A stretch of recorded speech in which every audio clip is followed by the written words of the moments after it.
Welcome. Happy NISAW. Thanks so much for joining us. Some housekeeping notes before we get going. Please use the chat to let us know where you're joining us from. All questions for our presenters need to be added to the Q&A section. If they're added to the chat section, we will not be able to answer them there. So please put all questions in Q&A. And finally, if you have a reaction to a presentation, please feel free to use the reaction button at the bottom of your screen. Clapping, hearts, thumbs up. Our presenters love to hear your response to their presentation. All right, so happy NISAW, greetings, and welcome to day 3 of the 2024 National Invasive Species Awareness Week. My name is Christy Trifon-Millhouse, your NISMA Executive Director. I want to start today by saying a huge thank you to our presenters and sponsor yesterday at Sea Grant for organizing the incredible presentations and workshop that focused on language and sharing best management practices for communicating about biological invasions to scientists, stakeholders, and the public. The results from that 2-day workshop are tentatively scheduled to be shared at the NISMA annual conference this fall. For those who missed these powerful webinars, you can access all NISAW recordings next week on the NISMA YouTube channel. In an effort to engage with decision makers, NISMA's Government Relations Director, Elizabeth Brown, and I met with the Invasive Species Caucus yesterday, chaired by Representative Mike Thompson and co-chair Representative Elise Stefanik. The caucus was established in 2013 and serves to raise awareness about invasive species issues, support local communities who are bearing the brunt of this problem, and promote efforts to prevent and control the spread. The caucus provides opportunities for members of Congress to meet with other policymakers, organizations, and industry leaders that are working to prevent the spread of invasive species. We shared during this presentation our immediate needs, highlighted ways they could support our efforts and work, and offered them ways to take advantage of the resources NISMA has to offer this week and throughout the entire year. We'll be following up with those members and identifying next steps. So all exciting things happening during NISAW. Our theme for this year's NISAW event is Protecting North American Biodiversity. NISAW is an international event powered by NISMA to raise awareness about invasive species, the threat they pose, and what can be done to prevent their spread. NISAW provides a platform for individuals from local, state, federal, tribal agencies, regional organizations, private industry, and citizens to discuss legislation, policies, resources, and improvements that can be made with our elected officials. Even though we are halfway through the week, there is still more to come. Today's presentation will focus on federal priorities for research and management through the Federal Interagency Committee for the Management of Noxious and Exotic Weeds, one of my favorite acronyms, FICMNEW. On Thursday, we will learn about risk assessments and how they help us to understand species movement and potential in diverse communities. And wrapping up this week, we'll learn all about on-the-ground efforts that are helping to enhance biodiversity and habitat quality, with a focus on NISMA's new biodiversity position paper. This is a week not only for learning, for action. Throughout the week, we'll be sharing links with you in an effort to connect you with your U.S. senators and House representatives. We want them to hear our collective voices and to learn about the importance of this work and why we need support and funding to continue to press forward. Another call to action is to share NISMA posts and to use the resources in our NISAW toolkit. Before we jump into the main event, I'd like to take a moment to give thanks and share more information about NISMA. Events like this are a huge lift, and sponsorship is critical to make every aspect of this event happen. A hearty thank you to our NISAW 2024 sponsors for your generous support. We value your partnership and look forward to celebrating with you this event's success. Now, a little bit about NISMA. So, NISMA is deeply invested in our mission to empower the management of invasive species in North America. We are led by an 18-member board of leading experts and professionals with supporting committees, a strong NISA team, and a membership that continues to grow in numbers by the day. If you're not currently a member, I would encourage you to become one. If you're interested in participating in a deeper level with NISA, we've got committees that you can join and help to guide our efforts as we continue to elevate and move forward. Please let us know if you're interested in any opportunities to join one of our committees or have an interest in being on our board.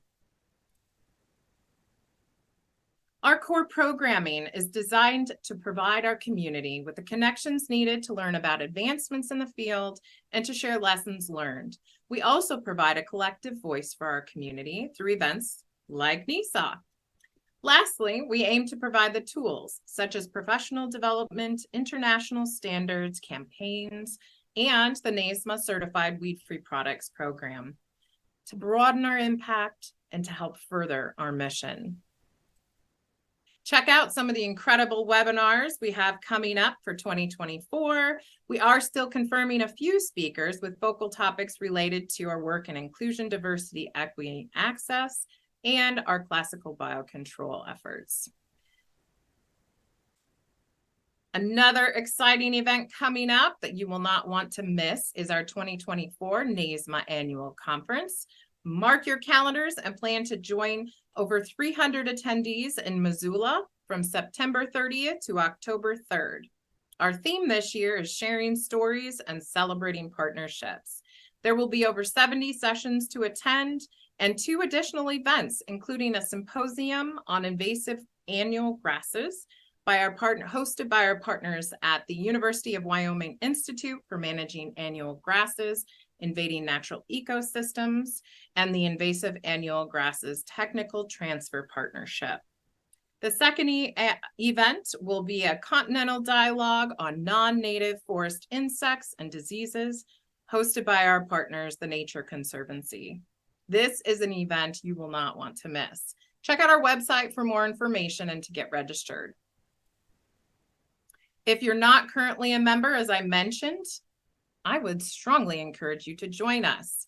A membership investment helps us to continue to do our work as a leading 501c3.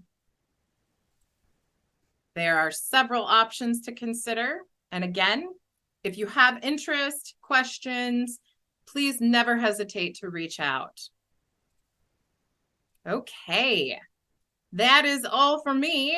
It's now time for the main event. I'd like to introduce Seth Flanigan from the Bureau of Land Management and our co-chair of FICMNEW.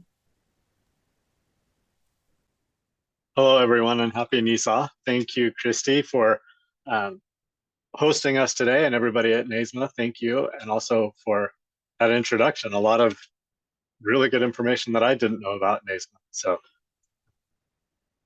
glad to see all of that. It's my pleasure today to introduce the Federal Interagency Committee for the Management of Noxious and Exotic Weeds, also known by my favorite and Christy's favorite government acronym, FICMNEW. So today, as Christy mentioned, I'm Seth Flanigan, and I am the Senior Invasive Species Specialist for the Bureau of Land Management headquarters, Christine Taliga from the Natural Resource Conservation Service, and I serve as the FICMNEW co-chairs. FICMNEW is made up of agency representatives from across the federal family, and we've been active in invasive plant management and policy for more than 30 years. We'll learn a little bit more about that history today. I hope that in this list of agencies that you find either your agency or agencies that you work closely with. Today, Vijay Nandula from the USDA's National Institute of Food and Agriculture, Paul Heimowitz from the US Geological Survey, and Terri Hogan from the National Park Service, and Christine Taliga from NRCS will present our history, highlights from this past year for FICMNEW, some future plans that we have, and also how you can help us and how you can be engaged in the future of federal invasive plant management and policy. Also, during our presentations, watch for a poll or two in the chat that can help you interact with some of the discussions that we're having. Thank you all for joining us today. I'm really excited to be able to share this information with you and to join you in watching FICMNEW grow and move into the future. At this point, I will hand the torch off to Vijay.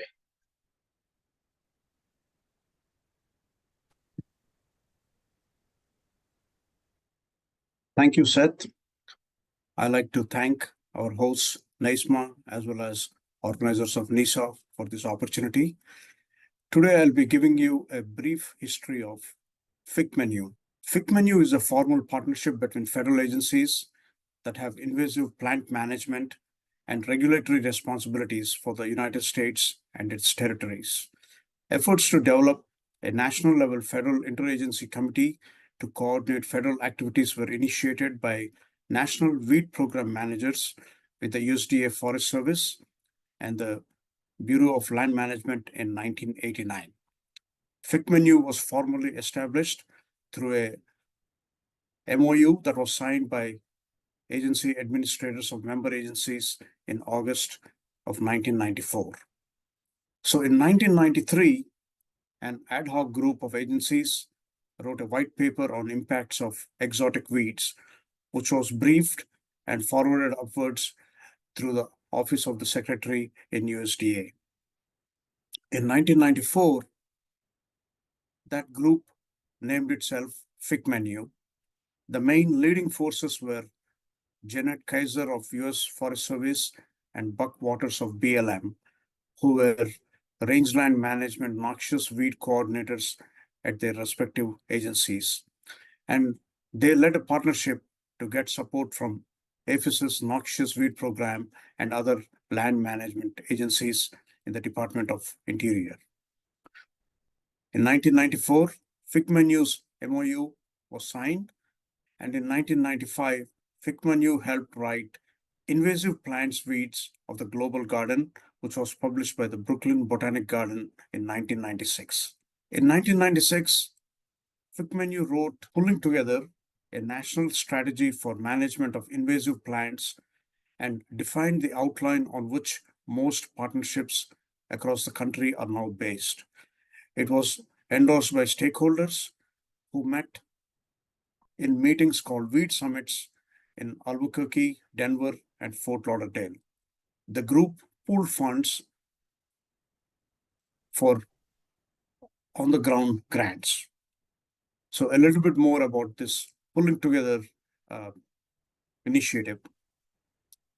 Since its creation in Congress in 1994, an organization called the National Fish and Wildlife Foundation, an independent 501c3 nonprofit organization, grew to become the nation's largest private conservation grant maker.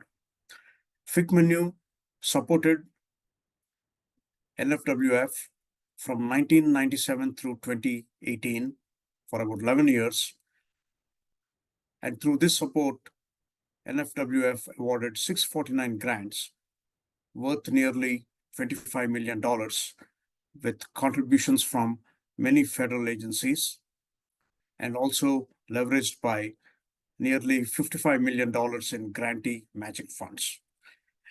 And some of the impact from these grants, more than 200,000 acres of habitat and 945 miles of habitat were restored, more than 90,000 acres and nearly 1,350 miles of habitat was brought under improved management. And also nearly 168,000 people were reached, and more than 500 organizations contributed to these goals. In September, the decision was made to exit Pulling Together initiative in favor of funding invasive species control through multiple National Fish and Wildlife Foundation program. In 1998, the White House task force that wrote Executive Order 13112 on invasives included several FICMNEW members. So you'll follow the same pattern where FICMNEW members contributed significantly to many federal initiatives. In 1998, a fact book called Invasive Plants Changing the Landscape of America was written by FICMNEW. FICMNEW's first planning retreat was in 1998 at U.S. Fish and Wild Services NCTC in Shepherdstown, West Virginia. In 1999, Executive Order 13112 was signed by President Clinton in February, and FICMNEW members played an important role in the drafting of this executive order. One of the duties of the National Invasive Species Council, which was created by the executive order I just mentioned, was to receive input from entities and institutions such as FICMNEW via the Invasive Species Advisory Committee. In 2001, the St. Louis Declaration Codes of Conduct was written by a coalition including FICMNEW. The first Weeds Across Borders conference took place in Tucson, Arizona. It was designed to share information with scientists, practitioners, and policymakers from the 3 North American countries of US, Mexico, and Canada, because weeds know no political boundaries.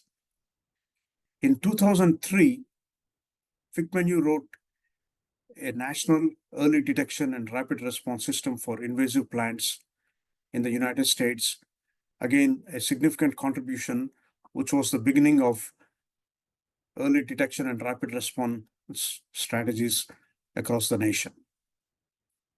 In 2004, FICMNEW and the North American Weed Management Association hosted the Weeds Across Borders conference in Minneapolis, Minnesota. In 2006, 2 years later, after the Weeds Across Borders conference, FICMNEW supported the first conference across the border at the University of Hermosillo in Mexico with help from the Arizona Sonora Desert Museum. In 2008, FICMNEW and Alberta Invasive Plant Council hosted Weed Across Borders in Banff, Alberta, and an international MOU was introduced and the Banff Accord was signed. In 2010, FICMNEW hosted Weeds Across Borders at the Fish and Wildlife Services NCTC in Shepherdstown, West Virginia. In 2011, several FICMNEW members contributed chapters to a book titled Invasive Plant Management Issues and Challenges in the United States, 2011 Overview. In 2012, FICMNEW co-hosted Weeds Across Borders with Conabio in Cancun, Mexico, where international cooperation and possible trilateral agreement were discussed again. The idea that NISC should facilitate an international agreement was suggested, and the National Invasive Species Committee asked for a letter of interest from FICMNEW. In 2014, Alberta Invasive Plant Council and British Columbia Council co-hosted Weeds Across Borders in Ottawa, Canada. So the Weeds Across Borders conference was held every 2 years between these 3 countries till now. At the meeting, participants decided to rename and rescope Weeds Across Borders and called it the North American Invasive Species Forum. In 2016, Executive Order 13751, called Safeguarding the Nation from the Impacts of Invasive Species, was signed by President Obama, and this EO was an update of the previous EO 13112. In 2017, FICMNEW planned and co-hosted the first North American Invasive Species Forum, formerly called Weeds Across Borders, 3 years after the previous one in 2014 in Savannah, Georgia. And in 2022, the second North American Invasive Species Forum was virtually hosted by the Canadian Council on Invasive Species This meeting was originally planned to be hosted in Mexico by their organization, Conabio. With that, I'll hand it over to my colleague, Paul Heimowitz from the U.S. Geological Survey.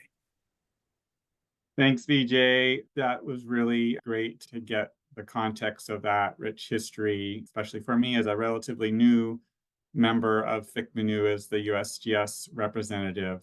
And with that context, I'm just going to briefly share a few highlights of what FICMNEW has been up to in 2023, particularly in terms of presentations and events that we have participated in or hosted. And the first is a panel session that wasn't sponsored by FICMNEW, but essentially involved most of our membership.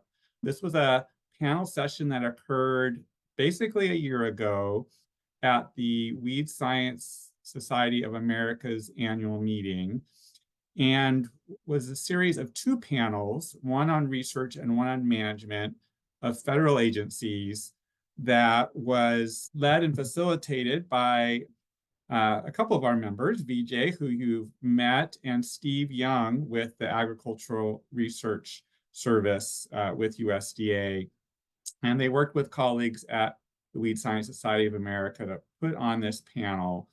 The panel stemmed from a survey that WSSA had conducted of its membership to get input on needs on both the research and management side, and then featured discussions by the agency representatives on their priorities and funding opportunities and their own determination of needs relative to those survey results. And there was some really rich conversations that resulted in discussion with the audience that was attending, and some great new relationships that came out of that, as well as a summary of some of those funding sources and other benefits, including a journal article, which we encourage you to take a look at through this citation, that summarizes the panel session and provides some thoughts on next steps.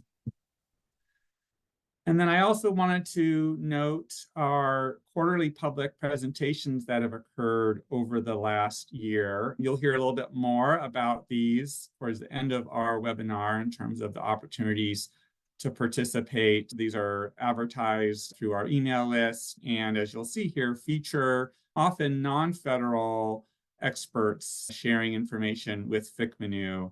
And so just to quickly give you a taste of those, and maybe whet your appetite for participating in our future events, our first quarterly webinar in January of 2023 was a presentation by Dr. Andy Kleinhelsink, who's a rangeland ecologist with the University of Montana.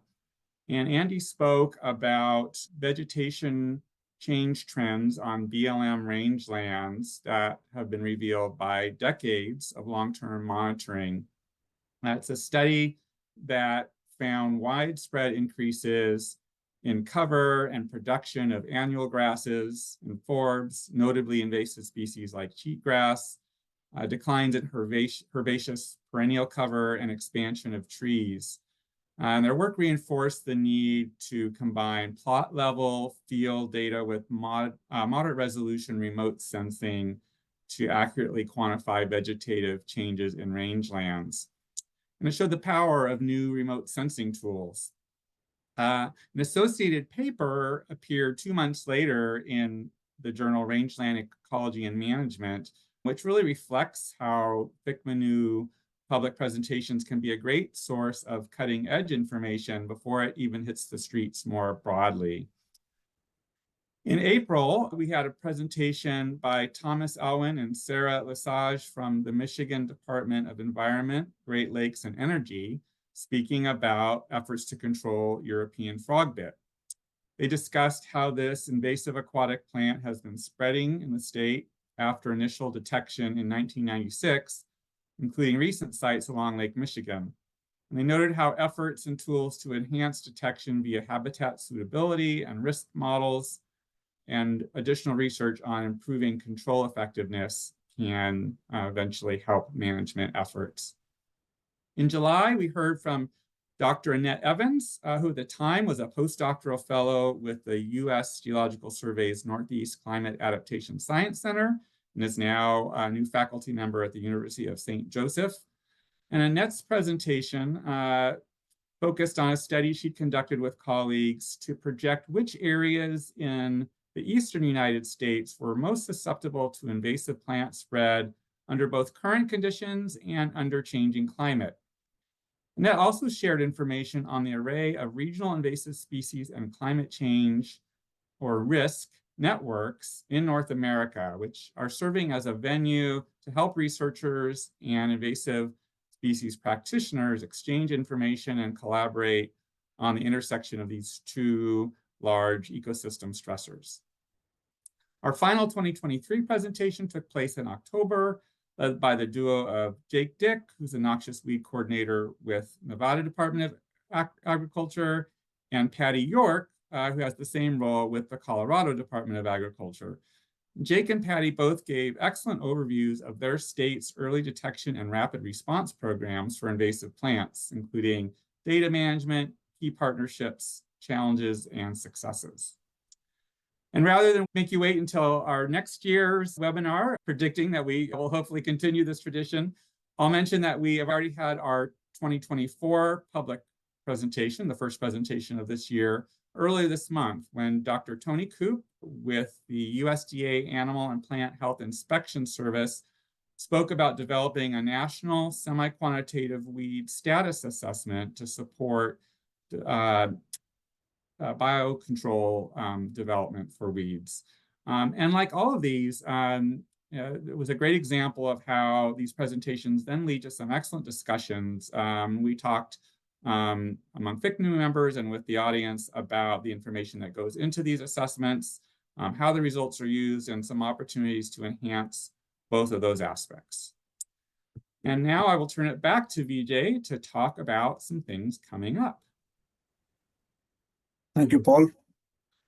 So FICMNEW has been active over the past year and a half, and to continue that and to add to what Paul has presented, here in this slide, the first bullet shows the website where up-to-date information on FICMNEW activities can be obtained. And FICMNEW is actively planning for the 3rd North American Invasive Species Forum, which will be held in Washington, D.C. area from May 12th to May 16th, 2025. On the right side, we have a save the date flyer. Please mark those dates. And as we complete the next steps in the planning process, we will update this flyer and more information will be available at the link shown here. The next FICMNEW quarterly public meeting will be on April 25th, and here Hilda Diaz-Soltero from who is serving as APHIS Climate Change Lead will present on the topic USDA collaboration with CABI, Center for Agriculture and Bioscience International on invasive species, 2 decades of work. So with that, I will hand it over to my colleague, Terri Hogan from the National Park Service. Thanks, Vijay. Hi, everyone. So I want to remind you of the fun poll that Paul posted, and I believe Elizabeth has just posted, so we would like your input. And that's really what I'm here for. I'm here to ask some information of you. First, just a reminder of who we are. So FICMNEW has been around for a long time, and it is a coordinating group of federal agencies, quite a few, as you saw from Seth's list on the earliest slide. And we all work on invasive plant species and noxious weed issues. We have representatives of agencies from regulation, public land management, and research agencies. This is a collateral duty for all of us who serve as representatives, but we do know collectively what our agencies work on related to invasive plant management and noxious weed management. And we try to leverage each other's efforts and keep each other informed on what we're doing. It's an opportunity for synergy in the work that we all conduct. And we do have a storied past, as you heard from Vijay. FICMNEW was one of the very first interagency organizations that existed and really spanned other invasive species, worked primarily on plants, but really also addressed others. But we're in a different place now. There are a number of interagency groups and other types of groups working on invasive species. People know about invasive species and know a lot more about how to manage them. So we have a few questions for you, and our goal is to get your responses in the Q&A. I'm hopeful that our panel members can come on and we can address some of them right here, but we also hope to use the information that we gather today to help shape FICMNEW's direction as we move forward. We're in a different place, and we really do want to determine how we can best serve our agencies, public lands, and the public. So you know about us, you know about what we've done in the past. And again, I'll ask you to type your responses into the Q&A, but how are we different from other groups? What do we bring to the table in your view? What do we have to offer that other interagency or other groups working on invasive plant species do not? So I'm going to be quiet for just a couple minutes. You'll have time between now and the end of the presentation to continue typing, but there are a couple more questions, so giving you a heads up there. Thank you. I see. So we're getting some responses to bring research to the management community, and that's one of the things we try to do through our presentations. Multi-agency collaboration, so that's a way we can leverage the efforts of all of the agencies to do better work, really. Coordinating partnerships, providing best management practices and guidance documents. These are all great suggestions. I'm going to move on to the next, but please feel free to keep responding to this one as you think of things. So thank you. So we have actually brought attention to issues that were sort of stuck, I guess. One was related to biocontrol, where we had some obstacles to moving forward. And this was an issue that FICMNEW took on and really tried to see it through, along with our agencies, tried to see it through to move forward with biocontrol releases and the research that's required to really get biocontrol on the ground. So are there other issues that are similar to this that we can use our collective power to move forward and draw attention to elevate those issues that seem to be sort of stuck or need more attention in order for them to move forward? So Elizabeth has put raising the profile of weed management or invasive species management among federal leadership and decision makers, national policy and enforcement. One stop, so sort of a place that houses information, one stop for noxious and invasive plant regulations. I think some of that is on invasive species info. I hope I'm saying that right. I don't know if somebody can put a link to that site. It's a USDA managed site. So I think we have that already, but we could promote it in a way that brings it to other people's attention. And then the final question is, what are some of the future topics that could bring forth through the public presentation? So you heard that we have actually supported a lot of the cutting edge research that's going on. We've tried to provide a forum for showcasing that work. There have been some papers that have been written after presentations, or the papers caught our attention and we invited presenters. So are there some subjects that you would like us to cover during the public presentations? So collaboration with tribes on invasive species. Success stories. I really think we don't tell those stories enough. So thank you for that, Annie. Cooperative success and how we can work together better to the work we do and innovative techniques. All right, those are all great suggestions, and feel free to keep answering the questions as we move forward. Elizabeth is going to capture all of this and share it with us, and we'll talk about it within FICMNEW to make some decisions about how we move forward. So I want to thank you all for your time and your input. I appreciate that you all are so engaged, and I appreciate that you're helping FICMNEW think about how we can move forward in a really positive way and provide support to the invasive plant management and noxious weed management communities. And with that, I am going to turn this over. Paul, I didn't know if you were going to share the word cloud, and then I think Christine is going to talk.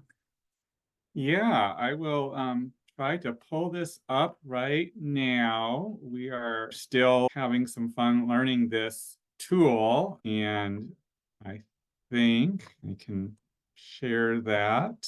Here we go. One more moment, and it should be coming up. I haven't even really looked to see what's on here, so it'll be a fun surprise for me as well. All right, so there we go. This is what you all have shared so far, and not surprising to see some words here jumping out big: coordination, leadership, education, innovation, lots of things that I think you were eliciting from your questions, Terri. So we have a minute or two, I suppose, if Terri, you or anyone else from the group wants to give any reactions to what we're seeing here, any surprises? No surprises. Yeah, and I really appreciate it. I think it's, yeah, this is what FICMNEW is and should be doing. Excellent. We've been talking about how FICMNEW needs a t-shirt to kind of spread the word. I can see this graphic could be incorporated. All right, I'll stop sharing that, but feel free to keep responding if you want. It'll keep feeding this into the word cloud, and we'll be able to see the final version later. But I'll go ahead and get us back to our slideshow, and we will finish up with our last piece of the presentation. Thank you so much, Paul, and thank you, Terri, for that wonderful facilitation regarding FICMNEW and how we can engage with the exotic weed and noxious plant community on an ongoing basis. And I want to thank you all for your input is so valuable in this process. We really appreciate your attendance to this meeting. So how do you get involved with FICMNEW? There are, as you've already learned, several upcoming programs that we are hoping will be of interest to you. Our quarterly meeting, which is April 25th, we sure hope that you join us for that to learn a little bit more about USDA's collaboration with CABI and the development of these incredible resource tools and invasive plant data sheets. And then, of course, our North American Invasive Species Forum. Vijay is leading the efforts to plan for this forum. We are looking for interests in speakers. We're looking for interests in participation in terms of the organizational aspects of the forum. If you have any thoughts on sponsors, we are all ears. If you'd like to participate in a subcommittee, please do get in contact with us. So to contact us, you've got Seth Flanigan, our co-chair, and me, Chris Taliga. You can email us if you have any interest in participating in FICMNEW. Our website is listed again up here, and you can also see the QR code. And so please don't hesitate to reach out to us if you have any questions at all on how to get involved with FICMNEW, on ideas that you want to share for the quarterly meetings, or any other ideas that you would like to see us be involved in and have a leadership capacity in. If you would like to see greater collaboration on any specific plant invasive species related item, please do give us a shout out, give us a call, contact us. We're all ears. And here, I'd also like to mention a great thank you to Joyce Bolton, who is hosting our FICMNEW information on the National Agricultural Library invasive species webpage. We really, really appreciate that. So with that, a great shout out to Seth, our fearless co-leader, and Vijay and Terri and Paul for the incredible presentations. Thank you so much to Christy, Trifone Millhouse, and Elizabeth Brown for hosting us and allowing us to share information about what we have done in the past, what our future is looking like, and how you can be involved in shaping our activities to come. And with that, I'd like to turn it back over to Elizabeth Brown, and thank you very much for including us in your activities for National Invasive Species Week. All right. Thank you so much. That was absolutely outstanding. Personally, FICMNEW has been a stable source of expertise and guidance and connection and collaboration for me throughout my career in invasive species. And I really did enjoy learning some of the history that I didn't know today. I'm a history buff, so I really enjoyed learning some of that and the current activities. I have participated in quite a few webinars. If you have not been participating in the public webinars with FICMNEW, I strongly encourage you to do so. They're outstanding. And I have a renewed excitement for the future. So thank you so much for being here. Each of our presenters today are just the top of their field and absolutely outstanding. So we are very grateful to have your expertise here with us today. Seth has been doing a great job getting questions answered as we go. And so I appreciate that. It does look like we have one new question in the Q&A box. We have about 2 to 3 minutes. If anybody else has any questions, go ahead and throw them in there. This question, I'm not sure who the best person to answer is, so anyone on our panel is welcome to pop on.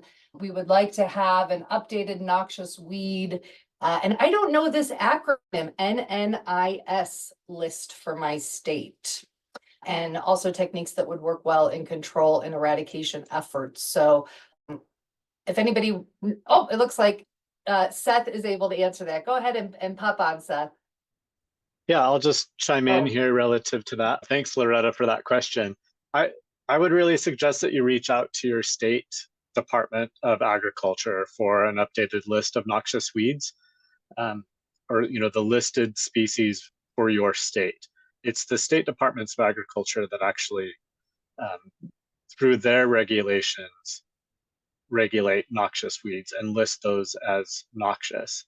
There is a very small federal list of noxious weeds, but really for all of us federal agencies, we defer to the state departments of agriculture for the regulation of the noxious species specifically. Great. And I'm actually going to throw a link in the chat that I was just recently introduced to.